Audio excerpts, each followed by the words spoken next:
ni cantik, tapi yang dipakai kasut. Kita belajar hari ni loh. Muka kotak kasut. Muka kotak kasut ni macam ni lah. Masa beli Dia kotaknya tak faham. dia tak faham. Dan lepas tu dia rasa bila dia tak faham, dia sebenarnya orang yang memerlukan perhatian. Kotak kasut ni cantik, tapi yang dipakai kasut. Jadi kotak kasut dia semakan hati. Jadi Okey, faham. Dan satu lagi, bila kasut tu dah tak ada, kotak kasut tu kosong. tak ada nilai. Tak ada nilai. Yelah. Cantik mana pun kotak kasut tu, tetap pakai kasut. Jadi nak fahamkan geng kotak kasut ni, kita dah capai banyak benda dalam break the siege ni. Pertama, pernahkah ada risk yang mencapai angka yang begitu besar secara global?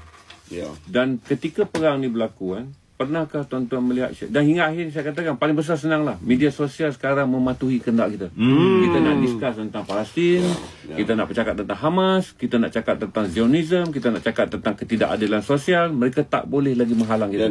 Allah. Untuk geng kotak kasut. Saya sukalah Ziyari punya analogi geng kotak kasut. Dia punya analogi. Bodoh tu jangan macam kuih lapis, lepas satu lepas satu kan. Saya baru dapat yang terbaru semalam, dia kata bodoh tu jangan macam prewel mati. Prewel mati tu. Basikal kan? Tak boleh reverse. Tak gayung je. Maksudnya dia terus je kan? Tapi Zari ni, dia label ayah-ayah. Bila dia cakap macam tu, kita senyap. Kalau kita cakap orang mental boleh. Dia tak tinggi, dia punya note tak tinggi. Tapi dia sekali kena dah. Anak-anak dengar macam Kawan-kawan kena faham dengan siapa yang kawan-kawan berhadap tu.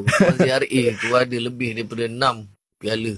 Anugerah Anggasa. Lebih 6 aku rasa. Lain. Lain. Yang nak dapat anugerah Anggasa ni, dia bukan kena popular. Yang penting dia punya bahan tu kualiti. Betul, kualiti kata dia kan.